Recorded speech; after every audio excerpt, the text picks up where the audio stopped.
سنة أولى إعدادي. السلام عليكم ورحمة الله، أهلا وسهلا بكم من جديد في قناة مس مروة للدراسات الاجتماعية. يلا بينا نحل النهاردة تدريبات على تاني درس مظاهر سطح قارة إفريقيا.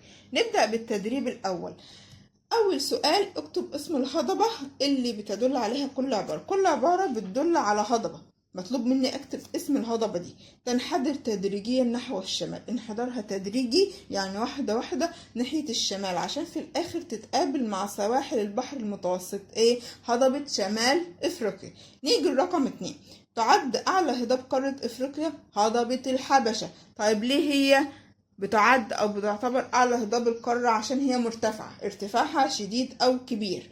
تعد المنبع الدائم لنهر النيل هضبة البحيرات الاستوائية. طيب ليه بنعتبرها المنبع الدائم لنهر النيل؟ بأن الأمطار بتسقط هناك طول السنة. 4.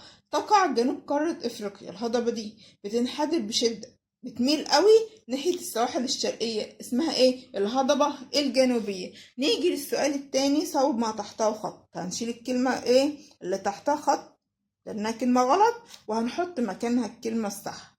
توجد واحة الجوف في دولة تونس. طبعا واحة الجوف موجودة في ليبيا، يبقى هنشيل تونس ونحط مكانها ليبيا.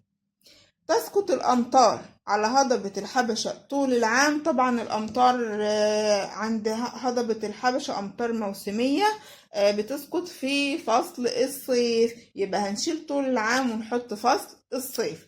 يعد البحر المتوسط جزء من الأخدود الإفريقي العظيم. الأخدود الإفريقي العظيم في 3 أماكن بنعتبرها أجزاء منه: البحر الأحمر، خليج عدن، وخليج العقبة. يبقى أنا هشيل البحر المتوسط وأحط مكانه البحر الأحمر اللي بنعتبره جزء من الأخدود الإفريقي العظيم.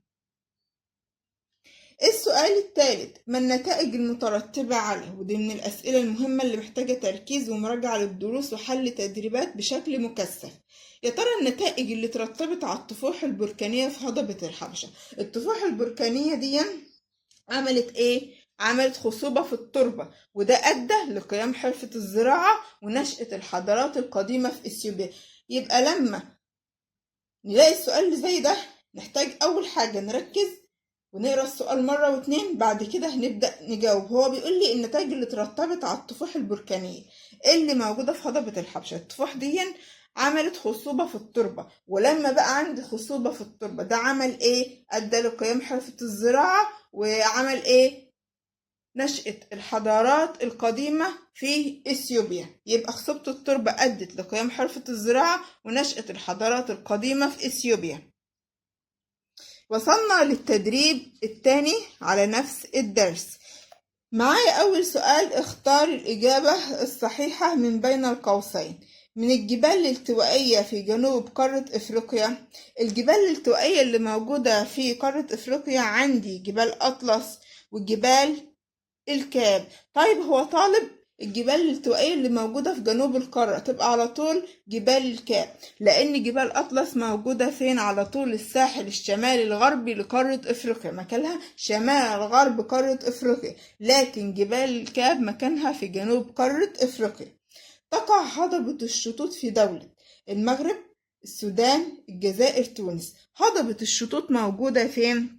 موجودة في الجزائر، محصورة ما بين سلسلة جبال أطلس التل وسلسلة جبال أطلس الصحراء. مكانها بالتحديد على الخريطة دولة الجزائر.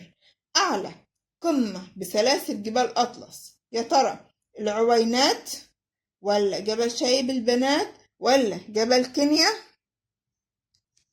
ولا جبل طبقال؟ أعلى قمة موجودة في سلاسل جبال أطلس كلها هي جبل طبقال. جبل طبقال موجود فين؟ في دولة المغرب.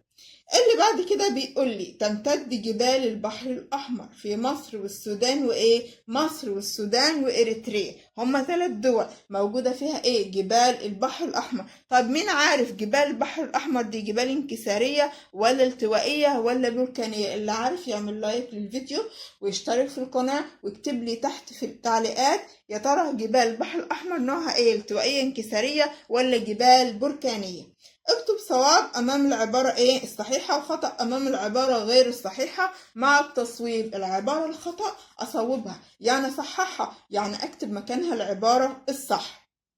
تمتد جبال أطلس على طول الساحل الشمالي الغربي لقارة أفريقيا، مكانها شمال غرب قارة أفريقيا. صح، يبقى العبارة دي عندي هكتب جنبها صواب، مش محتاجة أصححها ليه؟ لأن هي كده في الأصل صح، مكتوبة كده عندي صح.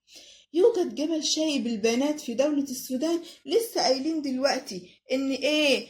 إن أنا عندي جبال موجودة زي جبال إيه؟ البحر الأحمر، موجودة في مصر والسودان وإريتريا. جزء منها اسمه جبل شايب البنات، وده أعلى قمة جبلية في سلسلة جبال البحر الأحمر كلها. جبل شايب البنات ده موجود في مصر مش السودان، يبقى العبارة دي خطأ، وأشيل السودان وأحط مصر. أقول يوجد جبل شايب البنات في دولة مصر أو في مصر. تعد جبال درا كانز بيرج من الجبال الانكسارية. درا كانز بيرج واحدة من الجبال البركانية اللي موجودة في قارة افريقيا. يبقى انا عندي العبارة دي خطأ والصواب بتاعها تعد جبال درا كانز بيرج من الجبال البركانية. 2. عندي رقم 2 خلصناها. السؤال رقم 3 بما تفسر من الأسئلة المهمة اللي محتاجة عندي ايه؟ تكرار، حل أسئلة وتركيز. أهمية جبال قارة أفريقيا بالنسبة للنشاط الصناعي. ليه جبال قارة أفريقيا مهمة بالنسبة للنشاط الصناعي؟ عشان المناطق الجبلية في قارة أفريقيا بتساعد في تدعيم كتير من الأنشطة الاقتصادية زي التعدين والصناعة، لأن المناطق الجبلية دي أو جبال قارة أفريقيا غنية بالثروات المعدنية المتنوعة اللي بتدخل في صناعات كتير. زي إيه بقى الثروات المعدنية دي؟ الحديد والذهب والفضة والنحاس والفوسفات. يبقى إذن عندي جبال قارة أفريقيا مهمة للنشاط الصناعي عشان هي بتساعد في دعم العديد من الأنشطة الاقتصادية زي التعدين والصناعة، عشان هي غنية بإيه؟ ثروات معدنية متنوعة أو مختلفة. الثروات دي بتدخل في صناعات كتير. زي إيه بقى الثروات المعدنية دي أو المعادن؟ حديد، ذهب، فضة، نحاس، فوسفات. حديد، ذهب، فضة، نحاس، فوسفات. حديد، ذهب، فضة، نحاس، فوسفات. حدد أوجه التشابه بين جبل كينيا وجبل كليمانجارو. يا ترى ايه اوجه التشابه بين الجبلين؟ جبل كينيا من الجبال البركانية اللي نشأت نتيجة الثورانات البركانية، وجبل كليمانجارو من الجبال البركانية اللي نشأت نتيجة الثورات البركانية. يبقى الجبلين عبارة عن جبال بركانية موجودة في قارة افريقيا نشأت نتيجة ايه؟ الثورانات البركانية اللي بتحصل. وصلنا للتدريب الثالث على تاني الدرس، مظاهر ايه؟ سطح قارة افريقيا. عندي اول سؤال صواب امام العبارة الصحيحة وخطأ امام العبارة غير الصحيحة مع التصويب. ضروري افتكر ان العبارة غير الصحيحة اصوبها بمعنى اصححها. تعرف السهول التي كونتها الأنهار، يعني اللي عملتها الأنهار باسم السهول الساحلية. طبعا العبارة دي خطأ، لأن الصواب بتاعها تعرف السهول اللي كونتها الأنهار، يعني اللي عملتها الأنهار باسم السهول الفيضية. يبقى أنا عندي العبارة دي خطأ، لأن السهول الفيضية هي اللي عملتها الأنهار. رقم 2. تمتد سهول نهر النيل في مصر وإريتريا. سهول نهر النيل أو سهول بتاعة نهر النيل موجودة فين؟ مصر والسودان. يبقى العبارة دي عندي خطأ، هشيل إريتريا وأحط مكانها السودان. تعتمد الزراعة في السهول الساحلية في شمال إفريقيا على الأمطار الصيفية. طبعا العبارة دي خطأ، لأن الزراعة في السهول الساحلية بتاعة شمال إفريقيا بتعتمد على الأمطار اللي بتنزل في الشتاء أو الأمطار الشتوية اللي بتنزل في موسم الشتاء أو في فصل الشتاء. تتميز سهول البحر الأحمر بأنها غنية بالثروات المعدنية ومصادر طاقة. صح، العبارة صواب، لأن سهول البحر الأحمر عبارة عن سهول غنية بحاجتين، ثروات معدنية يعني معادن وكمان مصادر طاقة.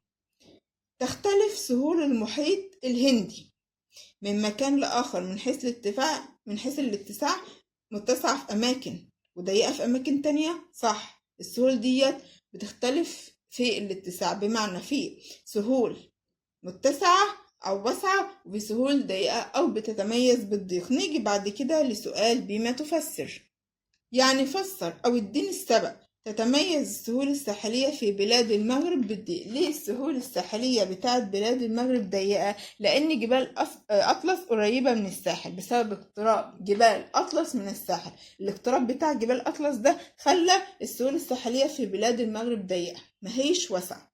نيجي بعد كده لسؤال حدد أوجه الشبه والاختلاف ما بين سهول نهر النيل وسهول البحر المتوسط. يا ترى ايه الاختلاف وايه التشابه ما بينهم؟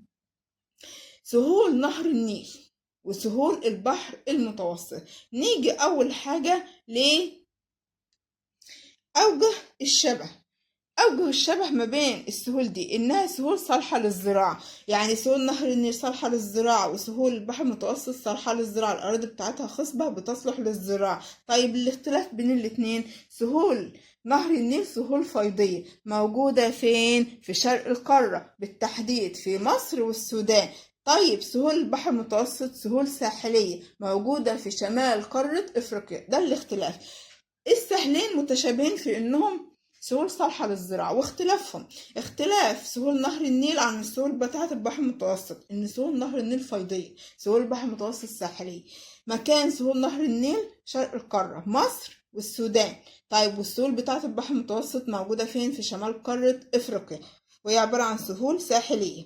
طيب ما المقصود بالاقتصاد الأزرق؟ يعني عرف الاقتصاد الأزرق أو إيه هو الاقتصاد الأزرق؟ هو استثمار الموارد المائية الموجودة البحار والمحيطات بشكل مستدام لتحقيق إيه بقى؟ التنمية المستدامة والقضاء على الفقر وتحقيق الاكتفاء الذاتي من الغذاء مع المحافظة على النظام البيئي. يبقى الاقتصاد الأزرق استثمار الموارد المائية زي البحار والمحيطات بشكل دايم عشان نحقق التنمية المستدامة ونقضي على الفقر ونحقق اكتفاء ذاتي من الغذاء، وكمان نحافظ على النظام البيئي اللي موجود. خلصنا كده حل تدريبات النهاردة، يا رب تكونوا استفدتوا استفادة كبيرة. ما تنسوش اللايك الجميل والشير الكتير عشان الكل يستفيد. اشوفكم قريب جدا في فيديو جديد ودرس جديد. كانت معاكم مس مروة، والسلام عليكم.